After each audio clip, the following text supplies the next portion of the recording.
Ah, the French champagne. I cared more about the people in 2012 because their lives were constantly in danger. They're all assholes. That's for acting. Hey, What? John Cusack is He's a an hero asshole. in this movie What? and in real life. I don't know where I'm going with that. I'll come back. I'll circle back to it in Where are we acting. going? But I hear what you're I saying, I didn't care Sean, about for Winston. sure. I disagree with what you're saying, Sean. Sure. I didn't care about Fight. Winston either. That was a problem with 1984, and I don't know how much of that is a visual thing, but a bunch of it was a story thing. Is that like I didn't care about him. Miranda just thought he was like a robot, boring, and I was like, that's kind of what he's like. He can't show any emotion Yeah, but because it's Winston, yeah. dangerous. So it's like it's weird because it is a movie about a robot man Yeah. until the end when he like. But feels, they you don't see something. do anything to get us on board with his struggle, like his internal struggle to maintain his humanity. So by the time we get to him getting tortured, the torture scene is very disconcerting, but just because you're watching a human get tortured, not I because don't- I you care disagree- at all. I I wasn't disagree with invested in that. Winston at all. Wait, is this a looks question? I mean, Well, it is because my argument is that the looks allowed me to be invested in the characters in 2012 All right. because there's so much chaos and destruction. The stakes are at 1,000 the entire time. Their lives are constantly in danger. They're constantly dodging fires and boulders Right. and tsunami. You know what I mean? So yeah, I mean, I would argue that like both movies have their dangers, right? That they're dodging, and certainly more like nuanced what they're dodging in 1984. Like you really have to pick up on, oh, like that was actually a really close moment. Like that was really dangerous what they just did, right? That they went out into the country and met in the woods. I kept worrying that the woman who was singing the songs was going to look up and see them together and be like, "Oh!" Like every time they were in front of that window, I was like, "Get the fuck down!" Yeah, so the stakes are just like different, but this tricky thing is that like 1984 is about people who have been like they're not even human anymore, and then they're trying to cling to that little part of humanity left inside of them, whereas like 2012 had the benefit of people who are like fully human, trying to preserve their humanity. This is like a different. So how they interact with their surroundings is different.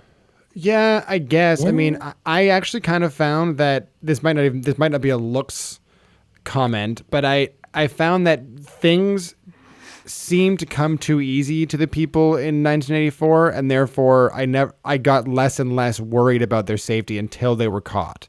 Like the Were you fact that he walked in- actually worried for John Cusack in the last 40 minutes? No, of the I film? knew.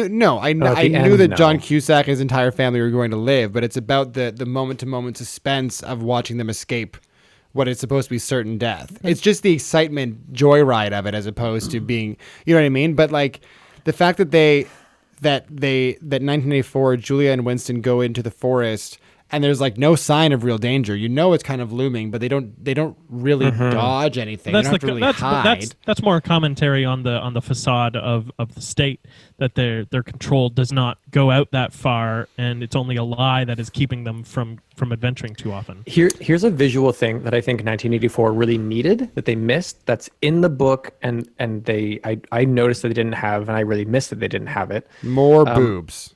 More boobs, more bush. No, they needed to show us the stakes more. Like this is kind of what we're talking about, Dan. Like we needed to know that these little things that they were doing were so dangerous. And to do that, what we needed to see is people like, it was all in the news, It was all on screens. We saw the executions. We hear which is not enough. We needed to see someone be disappeared. And there's a really interesting moment. We saw the character. I think it must have ended up on the cutting room floor because we see him in the first cafeteria scene. He's a sort of, there are no friends in this world, I think, but a colleague he has glasses on and he's talking about it's a guy who's working on reducing the language. He's like, it's really quite fascinating, like how we're by next year we're gonna be down to 10,000 words or whatever. Like it's that kind of thing. And in the book, John Hurt's character, I forget the name of him. I always forget character names. Winston. But Winston, he's thinking about him and he's like, he'll never make it. He's way too smart. Like he's way too intelligent. And then in the later part in the book, he's like, he just notices that guy is gone. Yeah. And as the protocol is, you don't talk about how he's gone. He's just gone. In fact, he never existed. It's like he's just disappeared now, right? He's a traitor. And we needed that scene.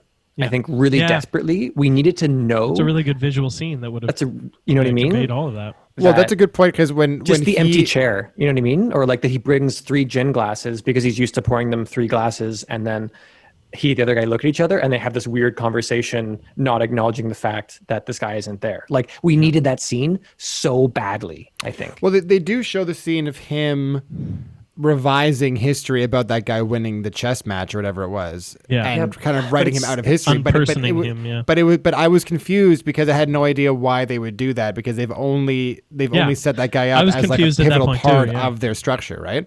Especially when everyone's wearing the same jumpsuits, everyone looks the same. They've all been like conformed, because that is this world. Everyone is brought down to their like non-individual self, but that therefore means we don't really have the ability to follow individuals outside of John Hurt's character. So, yeah.